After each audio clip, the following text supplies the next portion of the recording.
Good day, you bunch of absolute legends, and welcome to Ardavan Yazdanyar's Crusade, a forged path with Bannerlord. This will be the Monday regularly scheduled event that I have discussed in the past. Hopefully you have seen my Rob Storm with Stannis as my overlord forged path that I did on Friday. But anyway, this is a new character. I will now go into feature now. This is him. Ardavan Yazdanyar, the last surviving member of the House of Sassan, which was the ruling house of the Sassanid Empire, aka the Parthian Empire. He has been a captive in the Caliphate for the last, actually his entire life. He's 50 years old, and as you can see, this is with the 1259 Anno Domini mod, and also the mod pack called Nightfall. It's a very large map, and I will warn you that it's a very laggy map, so I will probably have to skip over a lot of the travel scenes, and if the fight scenes become too laggy, I'll have to skip over them as well. But I will have the link in the description as to what the mod pack is. Anyway, he's been captured. He has been imprisoned in the Caliphate or for the entirety of his life. He was the sandal bearer of the Caliph, and he wasn't permitted to speak. He had one position in the court, and that was just to sit there and look pretty, basically, so that the Caliph could say that the House of Sassan still serves him. He is the great 21 times great nephew of the last Sassanid king. And what I've done is I've role played that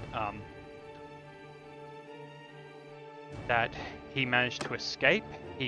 Rather than praying to Allah, which was the god that was forced upon him, since the Sassanids were mostly Zoroastrian, he instead prayed to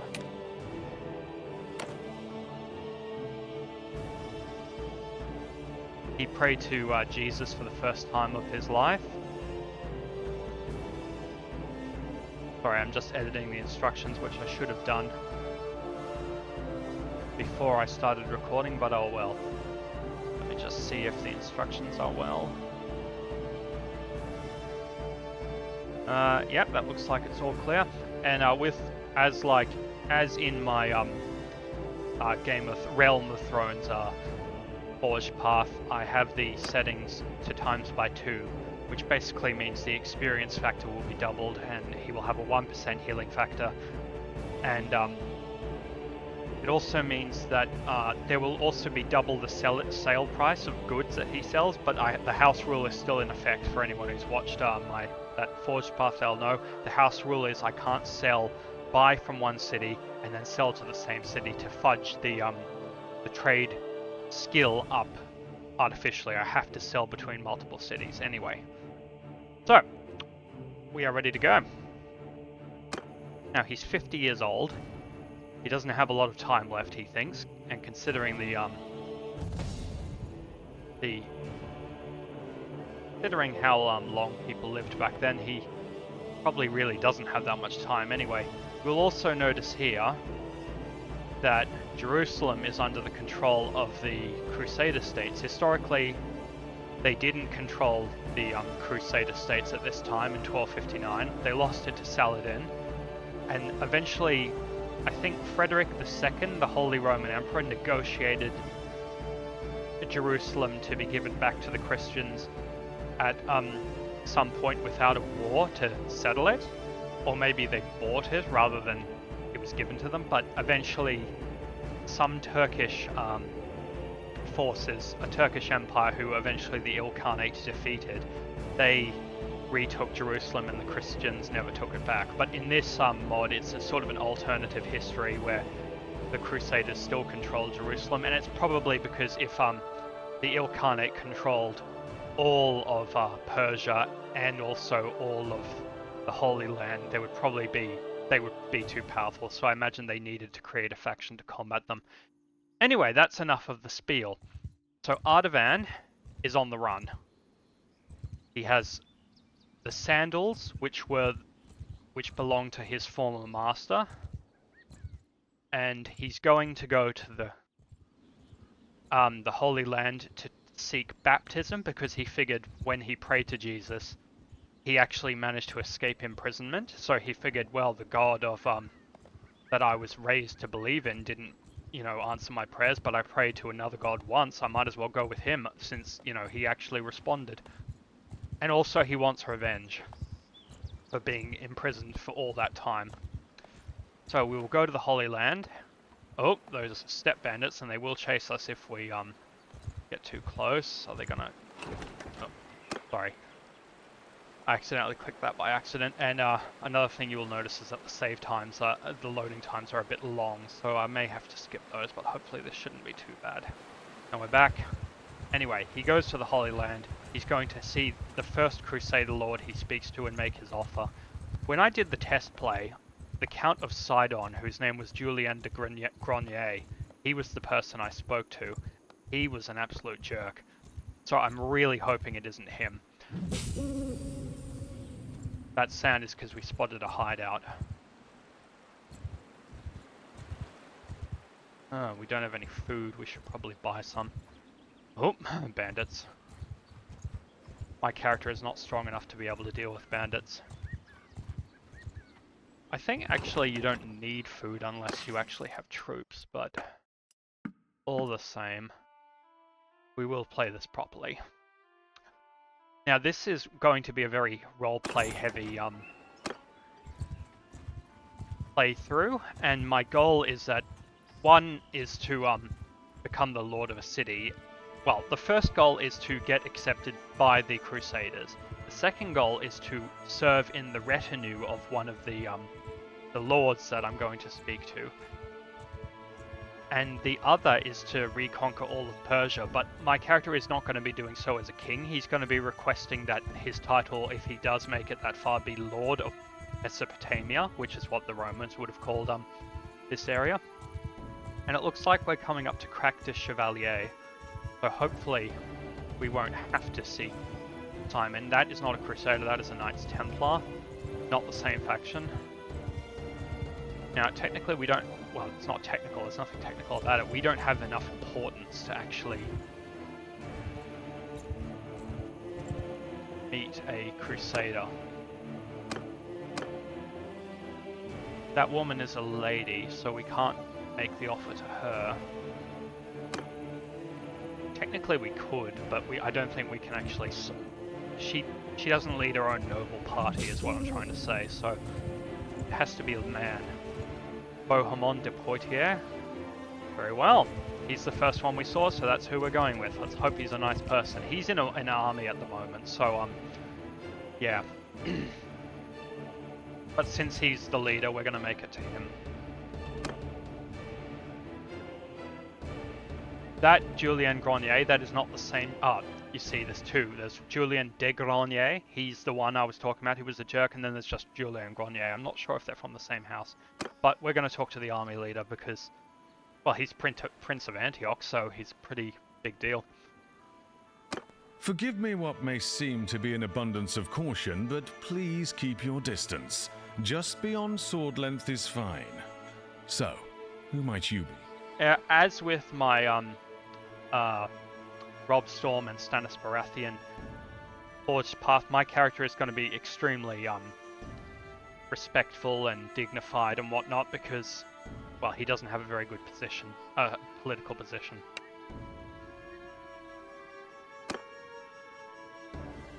Right, now I'm just going to retrieve the speech I have prepared, and I will actually put it on the screen so you can read it because it's quite lengthy.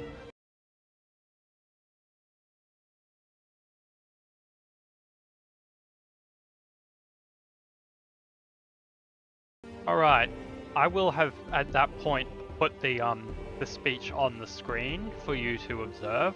But anyway, with Duke Bohemond here, what I wrote, he received the maximum amount of reputation or relationship gain because it was extremely dignified and I spoke to him very respectfully, so he liked it. So let's see what he said.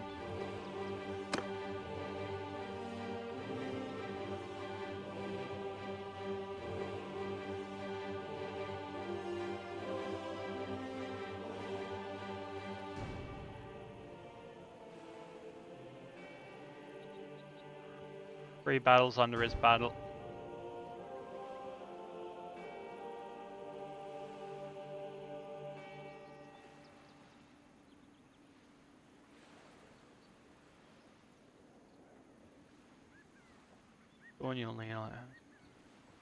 Well, he's a lot. He's very martial. Clearly, I mean, I don't think you can be Prince of Antioch without being martial, but he's a lot nicer than the Count of Sidon was. Yeah, but the thing about the baptism seems to be around the same, except with the Count of Sidon, he was a lot nastier about it. Okay. I love how he's pressed his hilt, the hilt of his. Wait. Oh, he wants me. The hilt into. He wants me to swear this by blood. I see. Okay, sure. Let's come up with an appropriate response. Your Highness, I thank you for this gift you have. No, these generous offers have made me. Bows head reverently. Yes, I do that a lot in this game. As for this dagger, I will swear a blood oath of fealty to say the realm now and in the morning at the appointed time you have designated. I will gladly be baptized in the faith of Christ.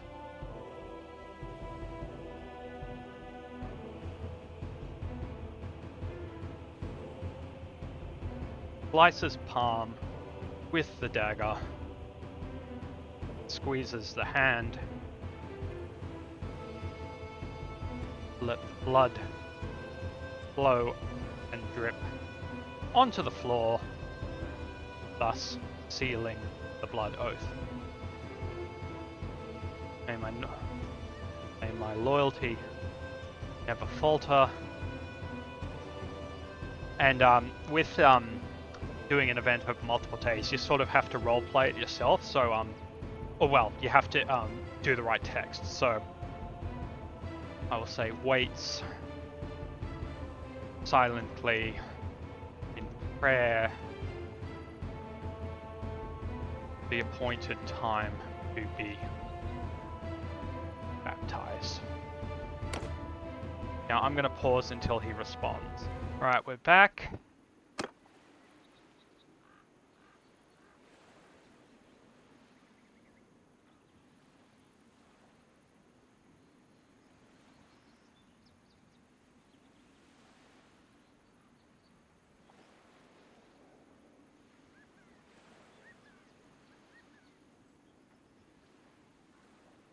Oh, he's going to baptize me now, okay.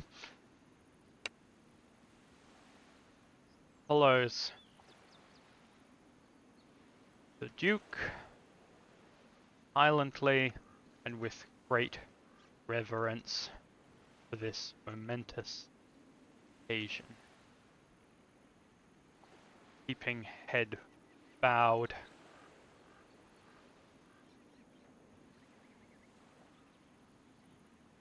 That's just it. Just keeping head bowed. Oh, and by the way, I got maximum relation for well, it said there I got 60 relation points with him for doing that, but I got 10 on the actual green text that it comes up with. Anyway, I'm going to pause. As a general rule, I will pause in between the thinking sessions. And we're back. Time for a baptism, I guess.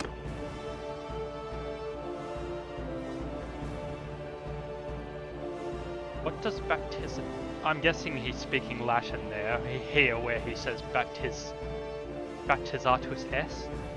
Right.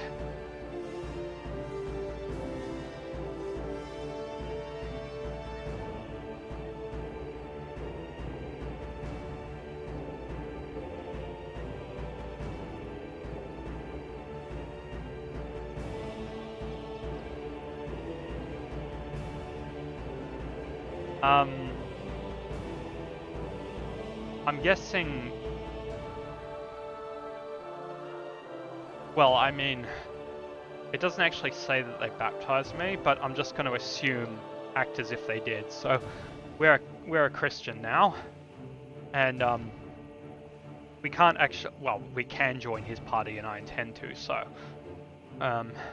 three battles. Sure. Okay. I was expecting to have to swear a baptismal I was planning on going through what an actual baptismal oath was, but anyway. Very well. What do you propose? I'm not sure why it did a female voice for that, but oh well. I want to serve in your warband as a soldier. There, we are now in his party.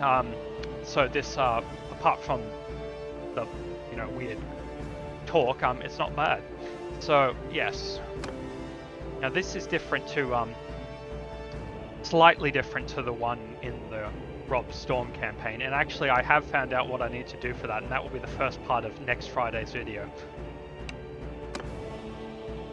So now, we are at war with the Mamluks because, well, we're with the Crusaders now insofar as we are a member of their army, so yeah. Now, we do... Well, actually, sorry, let me explain this better. This information shows who's in charge, how long we've been enlisted for, our rank, what our formation is, as in what our role is, the experience that we have, the amount of experience we have to get promoted, and what we are doing when we aren't fighting. So at the moment we're just a grunt. We can request to change this, but it depends on how much the commander likes us, and what it does is it gives a certain amount of skill for whatever it is you're doing. And I'm not sure if it has already given us new equipment, but we can visit the weaponsmith and ask for new equipment. But I suppose we just carry on. And I will pause until something exciting happens. See you then. Alright, something exciting has happened. We besieged Hom's castle, assuming I'm pronouncing that right. As you can see, we outnumber them by a considerable margin. Anyway, we're just going to attack. In this thing, we could choose to defect if we wanted, but I don't think we would ever defect, especially not back to the these are Mamluks. They're not the Caliphate, but we wouldn't defect to the people that, or the faith that, mistreated us for so long. So anyway, we could wait in reserve, and I think that's where you let the other people do it. Actually, no. Actually, it's probably that. But anyway, we're going to attack. And hopefully we actually have equipment. I'm really hopeful that it gave us the basic equipment and that we're not just going to go into this battle naked. True nudity, as in... I guess... Okay, we do have actual equipment. Good. There is no actual nudity in this game, unless you have a mod, which we don't have, and I don't think we should be talking about it. But if a character is ever not wearing clothes, they will wear a loincloth. Anyway, these soldiers here, who all seem to be very extremely well dressed, they're going to move this siege tower, so I'm going to help them do that. Guys, there. See, I'm helping. Now, at the top there, you see how it says 1 and 91? On the right, that's their troops. Because I'm not in command, I'm just a soldier. That 1 is just me. But obviously there are a lot more than 1 on our side. For a second there, I almost panicked because I thought I had left the microphone up on my headset. Anyway, by the way, if I just still want to renew that pact I made. If I get to 100 subscribers, I am going to get a better microphone. I have a particular one in mind that's more studio quality and hopefully will be more suitable, is what I'm trying to say. So this battle and how we finish it, that'll be the end of the episode, I think. But another feature of this Service Soldier mod is that whenever you're in a city, I think it's a city, I don't think it's a castle. Oh, that sounded horrible. Whenever you're in a city, you do have the opportunity to train. And you can actually, and you can automate the training, and you can actually get quite impressive skills without really having to do all that much, and you can participate in tournaments. Oh! He lived. You can participate in tournaments, as you can see in the bottom right hand corner. My character is slowly healing. The siege tower is destroyed, so I guess we go with the battering ram. If I was in command of the siege, personally, what I would do is build catapults, but keep them in reserve until all 4 of them were built. This is a good strategy to be able to bring down the enemy's walls. You do that until they're all built. Then you deploy them all at once, and they will take on the enemy's catapults. This is sort of on the besieging map, not in the actual battle. And then once you've done that, they will start breaking down the walls. And then eventually, if they break down the walls, you don't need siege engines, because your men can just walk right in. Anyway, I'm going to go up to the battering ram and help with that. And how you get experience in this game, which is pretty obvious, but... Oh, sorry. How you get experience in this game, there are several ways, but killing enemy soldiers is a way of doing it, and that's how you get experience for promotions. Honestly, this battle, we have so many men, this is really a much of a muchness.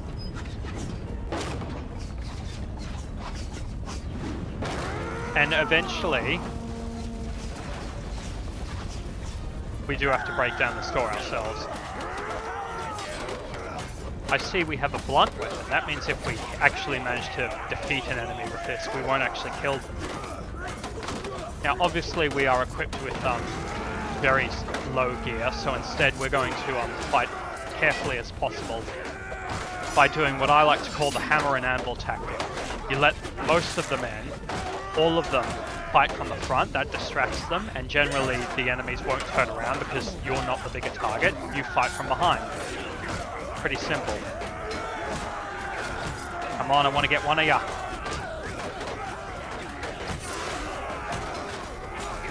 Yeah, we're not the most dangerously armed thing.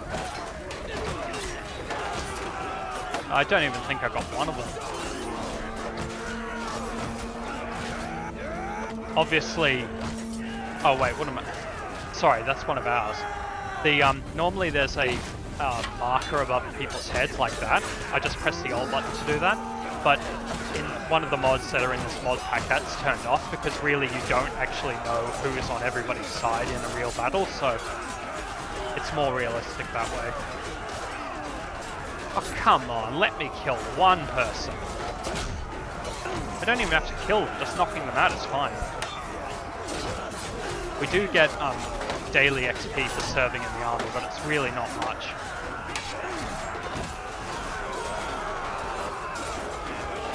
At least our skills are going up by doing this.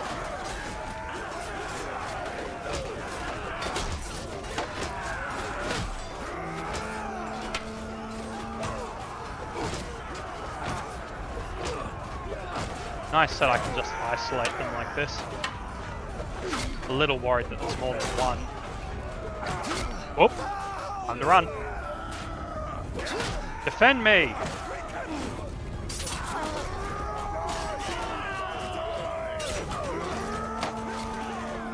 Oh, he's one of ours. Well, there are so few left that we're going into an all-out charge.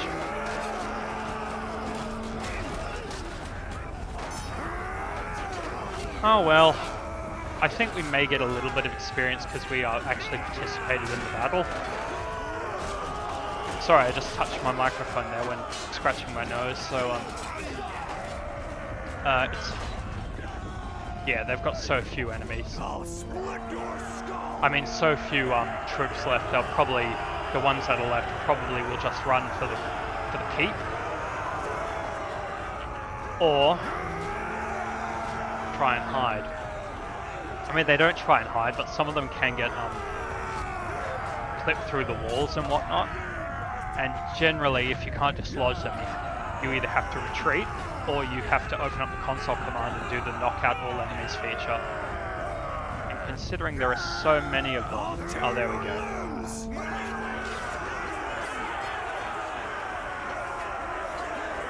Yeah, didn't get any kills or even any knockouts, but... Oh, skills went up a little, so... Yes, And that's a victory, not retreat to the keep, so we don't have to fight them for this.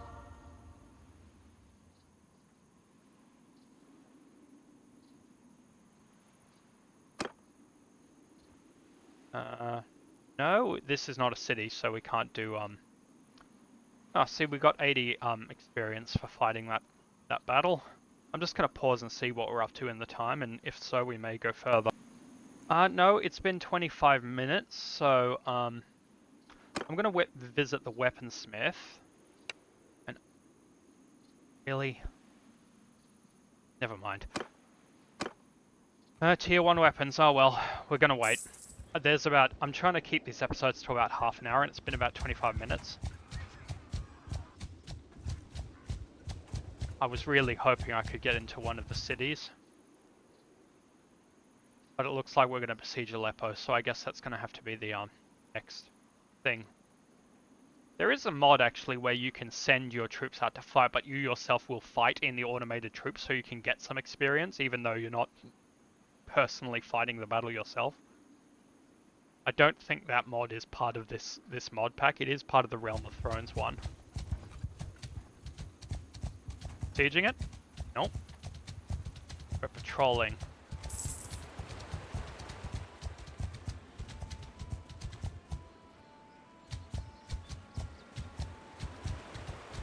Oh no, I don't think we got any experience from that battle actually, because you see how it's 160? It's doubled, so I think the 80 experience was just walking on the map. I suppose the whole point of being a low-level grunt soldier is that generally you're a support troop. You don't really just do any of the killing. You let the knights and the experienced men do the killing.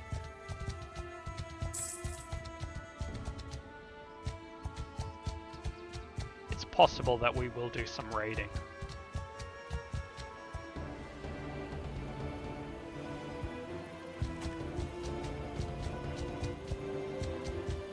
Oh, well this is boring, isn't it?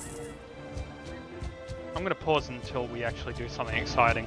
I remembered that I have skills to do, so let's dedicate some skills. One-handed is going to be our go-to, so I'm going to put 2 focus points into that. Athletics, that's something we need. Riding, eventually, that has 2 already. Bow has 2, so we're going to go with crossbows. I think polearms, we should put 1 and 2. Steward, that's going to be very handy, so we're going to put 3 because of, you know, the more steward you have, the more troops you can field. Tactics, 2 points. Leadership, 1 point. Smithing, that's got 1 point in it. But smithing is a good way of making money, so I think eventually I'll get into smithing, but for now I'll keep those 2 points in reserve. Anyway, athletics. I do have the skill mastery thing on, so eventually if you reach the level cap, you can actually upgrade both of the paths of the perks. But for now, we are very much a noob, so we have to be careful with what we're going to do. So we want either movement speed or healing. Or, well, not healing, but more hit points. So I'm going to go with speed, because speed is very important. And charm. We can gain either 3 renown when a tournament is won, and 1 morale when defending in a besieged settlement, or virile. We get 30% more likely to have children, and as a governor, 10% chance daily to get 1 relation with 1 random noble or notable in the government center when the continuous project is active. So as long as you're building something in the city that you own, your notables will like you more. I'm going to go with virile, mostly for the 30% more likely to have children chance. You have to be married and your spouse has to be with you in order for that to happen. Anyway, going back to our thing, we've got 3 minutes left of recording time in theory, but oh, actually it's probably done by now, so let me just pause and check. No, that is just on 30 minutes, so that'll be it for today. Thank you so much for watching. This has been Darius for Team Ion Presents, and hope to see you back here next Monday in Ardavan's Crusade. No matter where you are in the world, have a good day.